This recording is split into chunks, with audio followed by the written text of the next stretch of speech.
Hello, I'm Princess Serena, not Princess Serena, and today I am prepping to go to my first ever pin trading show in over 2 years. I missed one last October because of the Fan Expo, but that was well worth it. I'll link that. But tomorrow I am going. My heart cannot take it, but my crack and trade pin bag can. Wow, what a tie-in. Okay, sponsor me right now. I think this is a good time as ever to show you my traders, and it's gonna be amazing because I don't have to lug around a pin book with me like I did the last couple of times. It's just gonna be a lot easier. I have both hands free, one to look at the pins and one to film, because you bet I'm taking you along with me. I'm not expecting to find too much for myself, more so just make fun trades, meet pin people, see some pin people that I've seen online for like the last 2 years during lockdown, like in person. What a concept. And just have a great time. And I would consider it a win even if I find one pin for my collection, just because I've been really diddling it down, not so much in size, but just like how specific and picky I am, like what I add. The only two collections that I'm like, I will take anything, please give it to me now, is Disney Channel and Once Upon a Time, but like they're really hard to find. So I am very excited, but without further ado, let's get into it. So here is my bag. I'm astonished how much I got to fit on just this one side of this foam, and it's double-sided as well. And I'm just gonna take it out of the bag so you can see it more clearly. I just love how I place these. I am obsessed with placing pins all aesthetically and like with meaning. Of course, like it's traders, so I'm not gonna put it with meaning here, but there's no like awkward huge gaps. Like I feel like it looks really nice because this is gonna be displayed, you know, on my backpack when I'm at the event. So here they are. So there is a mix of some booster pack pins. Some are full, I haven't even split up yet. Like the Yabu one, I know I traded. This I got in a Zap, actually. I didn't show you last week's video. I got some Once Upon a Time small full body pins, and Sarah sent me this Zap of Merida, which she appears in the show as well. So it's kind of like Once Upon a Time theme still. And so is Grumpy, kind of, and of course the Evil Queen and Aladdin and the Genie and Jasmine and just everyone ever is in that show. I decided to split up and get rid of these Bugs Life leaf pins. I know I worked hard getting them, but just not feeling them anymore. So this basically is a mix of pins that I got specifically to trade, like from Pinderella, and also from the result of downsizing some collections. So like some Pixar you're gonna see on here, they used to be in my collection. So yeah, that's it for this side. Let's look at the other side. So this side, I'm going to be a little more picky with what I'm trading because these are LE1000. This is a Hong Kong pin. So are these. LE3000. Disney Channel is just hard to come by. This is my first ever Loungefly pin, and sad to see it go. I just feel like it doesn't fit my collection like it used to. And we got an array of fantasy pins, all of which used to be in my collection. And these are just super sparkly. The more I'm doing this video, I'm like, great, I want to take it all off and put it back in my collection. No trades for me. And then the Shanghai Resort opening pins as well. I traded a number of these already, but not at the event online. You can't teach an old dog new tricks, you know? And then I don't have much on this one, but what I do have is, oh, moving.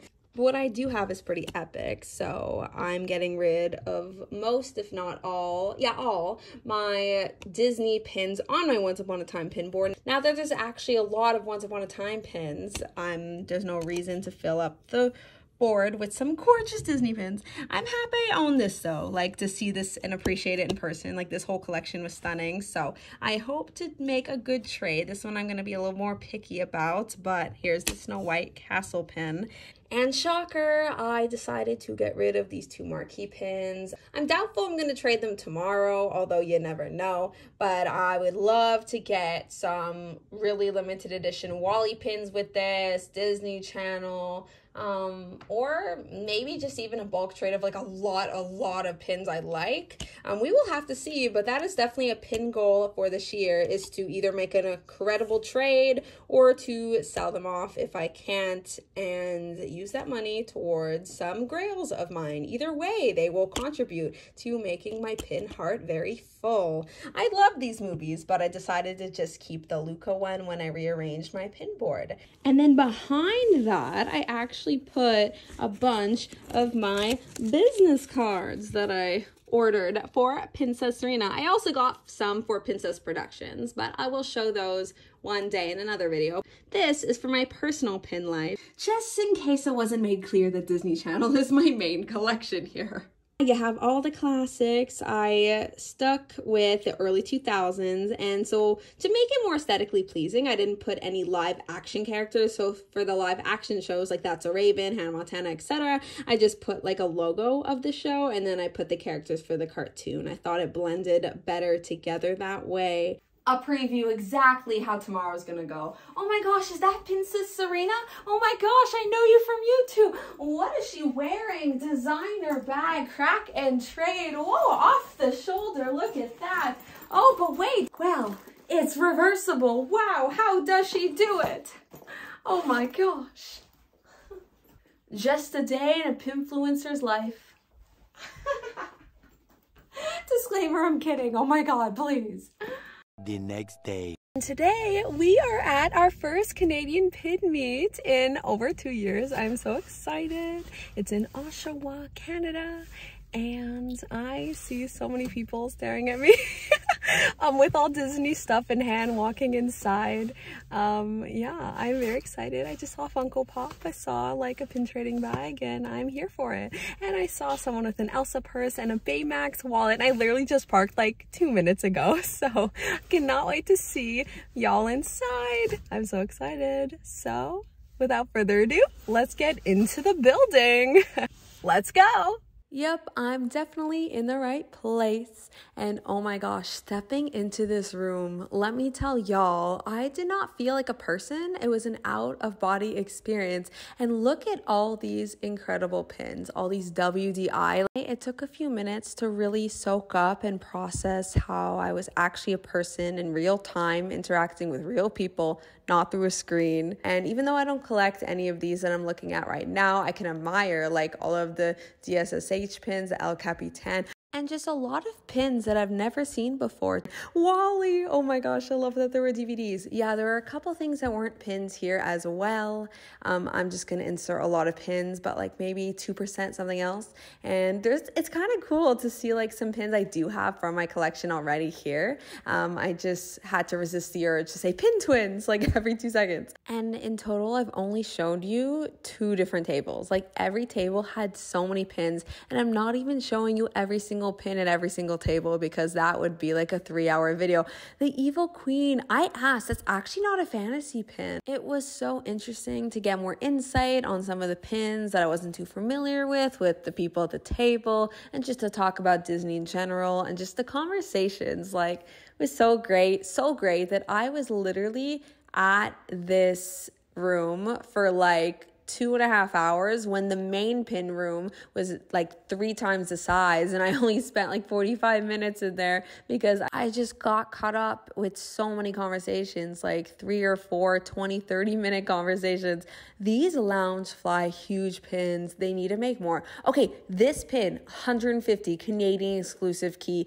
A lot of the keys have not held up its value from what I've seen, but I've seen this Canadian one consistently be at 150. Those are dollar store ears. I have those. Oh my gosh. Of course, I have all the aliens. So this was the one completely non-pin related table that I was at for so long because it was so cool. There's like coasters for the car and regular. I didn't even know car coasters were a thing, but I had to get them obviously. And pop sockets and luggage tags and like coffee holders, you know, like to keep your hands from like burning, and keychains and so much more. This was so cool. These cutting boards, so pretty.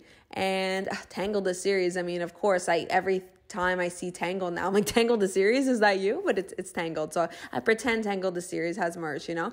And okay, this girl, Sammy, queen of Paris pins over here. And I talked to her about fantasy pins because she's a fantasy pin creator as well. And it's not too often you see a Canadian fantasy pin creator, you know? And these are her fantasy pins. They are stunning. And it's such great prices as well. And she recently took a break from her hiatus, is back in the game, so you should check her out. Bright furry pins, and just so gorgeous. Talking to her and looking at them just gave me so much inspiration for my fantasy pins and my ideas. Yes, happy Easter. It was cool how they had spirit jerseys here. I was not expecting that.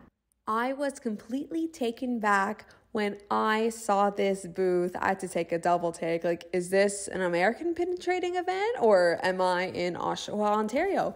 I'm not sure right now because the distributor of Kraken Trade in Canada, Sue, was at this event and had a whole booth set up. This aerial release is stunning. It looks like a WDI profile and it was 25 Canadian dollars. I hope they come out with more gorgeous designs like that because it is so nice to make an affordable profile looking pin. What a concept. And then speaking of affordable and accessible pins, Fig Pins is a great way to add some ginormous pins into your collection on a budget. These pin bags are the cutest things I've ever seen. Like, can they do more characters? Can you do Wally? Can you imagine how cute that would be? Okay, I've done my Wally tangent. That's a lie. But they even had booster packs and mystery boxes. Could you believe this princess has never unboxed a mystery box on or off camera? Dare I even call myself a princess? No, I'm just really picky with like the mystery boxes. I haven't seen a set that really caught my eye, like all of them, or maybe there's one I didn't like. Like, it's no point for me to like just hope for one, you know? I have this pin fanny pack. It's the coolest thing. There was even Loungefly and the gorgeous pin trading books, which I have this in blue, and this pink one, familiar. I literally have my traders on it right now on my back, and they even had different colors in the biggest pin trading books, and then they had their own traders as well. Ooh, Canada, or should I say, oh Canada, some Tiny Kingdom pins for trade, which at first I didn't think I liked them, but seeing them in person, they are adorable. Some harder to find pins, which it's just so cool to even see them in real life because you see photos of them in ISOs and people can't find them, but people find them at events. Oh, it was such a smart idea. They actually had a photo of all of their ISOs, so like you can see if you have it, if you want to trade. And this pin book, my jaw was on the floor the entire time. The vibrant colors, the size, the concept. Fantasy pins are some of my favorites to look at. It's just so beautiful. The shimmer, the glimmer, the glow, it just oh my gosh. And glow, literally, some glow in the dark, I'm sure. Don't even doubt it for a second. And just the crossovers of characters, and it's great. I spy the Canadian key again. 150 again. I'm kind of proud that Canada finally got like a unique like merch that people are actually after. And this table had such unique older pins. So the person told me that basically he got an older lot a long time ago and that's why he has a bunch of older pins. And it's really cool because I haven't seen most of these like ever before. So it's just so fascinating to see them. And it's like you could kind of tell they're older even without looking at them. It just has a different kind of look to them, a different finish. Usually they're a little smaller and oh my gosh, that puzzle pin. Listen, if I saw that pin 2 years ago at a pin event, I like would have like fell on the floor. Like I spent 2 years trying to complete that Nemo puzzle, but alas, I'm complete. Well, that chip was cute. And yeah, there's lots of cruise line pins here, which definitely sparked the conversation of cruises in general because I'm a cruise person. I've never been on a Disney cruise though. I want to one day. That pin goes for like $1,500. Not this one, thank God, because that's something I'd actually want. But the Ariel and Eric wedding pin, apparently could only get it if you got married on a Disney cruise ship. So that's why it is super rare and sought after. Just looking at it, I would have never guessed. So it is always a plus to ask questions when you don't recognize a pin. It makes the event so much more fun. And finally made it to the main room after a McDonald's break. These fantasy pins are adorable, especially the Stitch having the snacks and the Forky ones. Are you kidding me? And Forky and oh my God, Tangled. That's amazing. I need a series of that, just like all the Disney characters being annoyed with Forky. Samantha, I take that back. That's the best one. I don't like Frozen 2 at all. I like the first one, but Samantha, best part of it. Are you kidding? And some more fantasy pins, and this cluster of Beauty and the Beast is actually from Bright Furry Pins from earlier, so it's cool. I actually got to meet the creator and then see her pin somewhere else. That one's pretty. This one's, I love when you get to see like two different versions of a character like looking at each other. It's always fascinating. Idea for a future pin of mine? We shall see. I don't know. Some 50th pins, which, you know, Disney 50th, I'm gonna make it there. And some Cuckoo Clock pins. It was cool to see this series in person because I've been seeing people collect those. Okay, these scrunchies, I missed the mark. I should have bought one. I was so amazed and I just forgot to go back because I was sporadically going through this room really quickly because I had less than an hour and there's a way bigger room. Okay, so these bags, so cute. And then some more common pins. There's a bunch of common pins like everywhere, but I try not to show you too much of those. But it is nice, you know, to build up your traders and have like $5, $10 pins as options. So, you know, there's something for everyone. And then this area was really cool. It was all organized by themes. So you could just go to the different racks and it's organized by year or event or whatever it is. And of course, one of the themes is Canada pins, and there's more than one rack. I am obsessed. And there's province-specific pins. That is so cool. And there's no Quebec one. I mean, of course. Why am I not even surprised? This one is so cool. It folds out into like 3 different pins. And this is very much appreciated. I'm not going after any puzzles right now, but if I was, I'd be geeking out, like seeing all the different pieces. This is a different kind of puzzle. This is really cool. You could find some hidden gems for your collection for only $5. And it's cool, like the $5 pins weren't kind of common ones. They were older. Like I was really surprised at these pins only being $5. Like I think that's a steal of a deal. Exactly what I need. I am lacking mini ears, and these are so pretty. So they're a little thinner than the stuffed Disney ears, but they are still gorgeous. And I love the different theming and how bright and sparkly or metallic they are. And you bet your bottom dollar I got a couple of these. That's it for the Canadian pin trading event. I hope you enjoyed being taken with me. And I was going to show you my haul, which I'm about to film, but I'm going to save it for next week's video because honestly, I did a lot better than I thought I would because Canada always brings its A game. You get it? A. Because we're in Canada, and apparently we say that a lot. We do, I got it, or at least I do. I can't speak to my fellow Canadians watching. But it was so lovely, just like seeing people, well, people, but Disney people, and just like having full-on conversations about Disney and cruises, and just like what we admire about certain pins, and it was wonderful. And I got some non-pin items too, like who am I? Princess Serena, hello, is she home? But as always, take care of yourselves and have a magical day. Bye.